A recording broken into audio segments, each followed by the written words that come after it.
President Trump is at least getting some credit from people on the international stage, and in this case, it's people on the far right in Europe.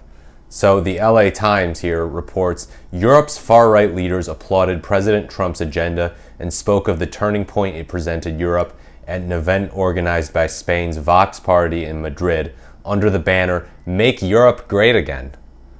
Those gathered included Hungarian Prime Minister Viktor Orban, Italian Deputy Premier Matteo Salvini, French National Rally Party leader Marine Le Pen, and others.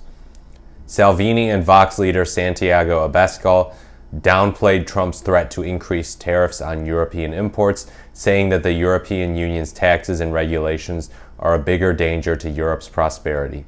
Quote, "The great tariff is the Green Deal and the confiscatory taxes of Brussels and socialist governments across Europe," said Abascal.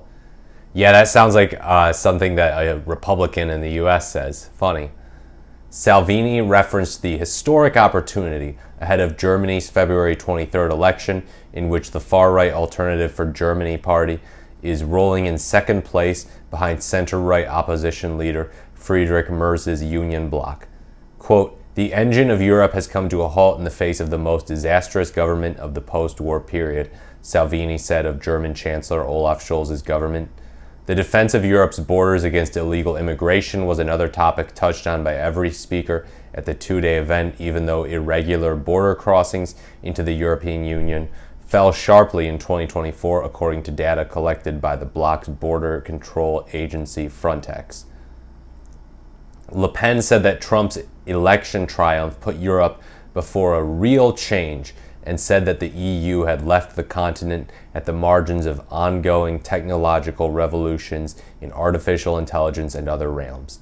She also said that it was the European leaders present at the gathering whose Patriots for Europe group has 84 seats in the European Parliament who had the best chance of communicating and working with Trump. Quote, "We are the only ones that can talk with the new Trump administration," Le Pen said. Yeah, it's starting to look like that might be the case. I don't know.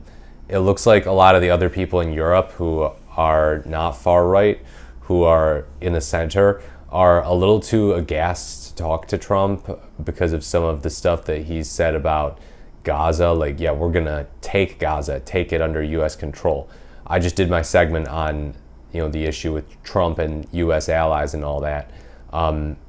This obviously is like, yeah, so they're talking about, the great tariff is the Green Deal. So they're talking about like environmental spending and government programs to address concerns with the environment. So, these far right types here, they seem like they're on the same page as Trump in a lot of ways. Now, obviously, one way in which they're different is that a lot of European leaders, even those on the hard right, tend to support universal health care. And Trump would, never get behind something like that. Let's face it. His days of supporting universal health care are long gone. He now says universal health care sucks. He calls Medicare for All a scam. And he's hell-bent on getting government out of health care and dismantling the Affordable Care Act, any progressive part of the Affordable Care Act at least. So yeah, that's one difference between Trump and the European far right. But yeah, it's funny that these people are like, oh yeah, no tariffs, no problem, right guys? Bolsonaro also, do you remember Bolsonaro back when he was the leader of Brazil? He was pro-Trump. Him and Trump got along. They called him the Trump of the tropics, I think. Some people called him Tropical Hitler too. But now Trump's got Elon Musk to do the Nazi salutes.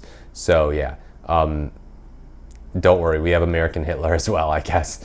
But yeah, let me know what you think in the comments below about this story. As always, please like, comment, or subscribe to the channel. Thank you so much for watching, and I look forward to speaking to you in my next video.